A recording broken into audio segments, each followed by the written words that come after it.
Backpacking on an electric skateboard has proven to be a really fun way to go adventuring. And I have to admit, it's really nice when it's the board doing all the work getting you from point A to point B. You can cover a lot of ground every day, even after you account for all your charging stops. But like any other adventure, it's not all fun and games. There is things that could go wrong, and these are the things to keep an eye out for, specifically when eSkate backpacking.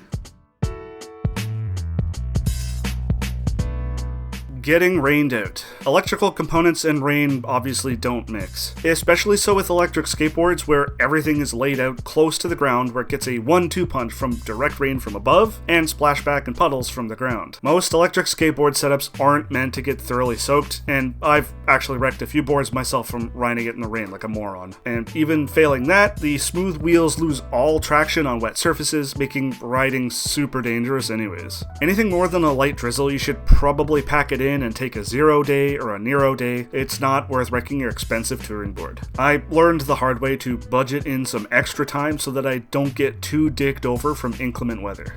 Gravel and dirt. If you opt for an all-terrain board, you sorta get to skip over this hazard as you can pretty much rip over everything, but even with those, you do run the risk of getting a flat tire. Gravel, and dirt even, doesn't play nice with eSkates with street wheels. Sand will make you spin out or even cause you a full stop and buck you right off the board. Gravel's even worse, as one rock the right size and spot can get wedged under your wheel and have the same effect. And this can be dangerous, especially if you're riding on the road right next to traffic. The last thing you want is getting tossed off your board right in front of a car, especially when the sides of the roads are notorious for being contaminated with dirt and gravel. It always pays to keep your eyes downrange of where your board is going for any piles of the stuff lurking at the side of the road or on trail.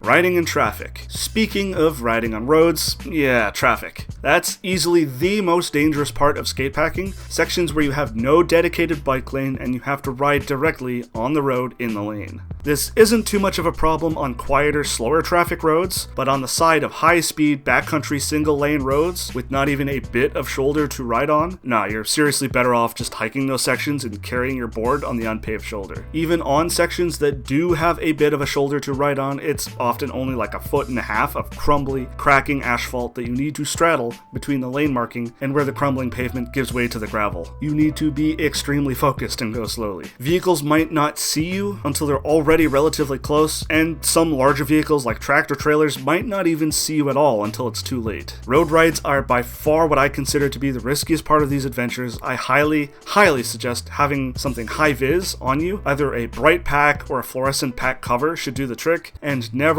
ever ride on roads when it's dark. A fair amount of people have actually lost their lives this way. Breakdowns and board failure. With mechanized transportation comes the risk of breakdown and failure. The most likely things to go are things like belts and inner tubes, which are almost considered consumable and expected to have to be replaced. I've replaced my belts a few times. Just like bike packers do, bring some spares and the tools you need to make the swaps as needed. But there's also things that could go wrong like frayed wires, cracked decks, and dead batteries. You can try and plan to deal with these issues as they come up, but the most likely result is having to bail out of your trip if it's a critical failure. At each charging stop, do a bit of thinking about what your bailout plan is if you suffer complete failure with your eSkate and need to pack it in and head home. Is your significant other coming to pick you up?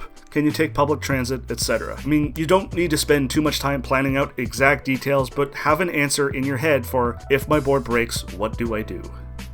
Having suffered my own fair share of setbacks on trips, it's smart to consider them when planning an eSkate backpacking trip. All this video is really meant to do is give you some ideas of what could potentially happen when you're out collecting miles on the road. And this is one of many videos I've made about long-distance eSkate backpacking, both how to and my own adventures. Click on this card to see them all. See you guys over on Patreon.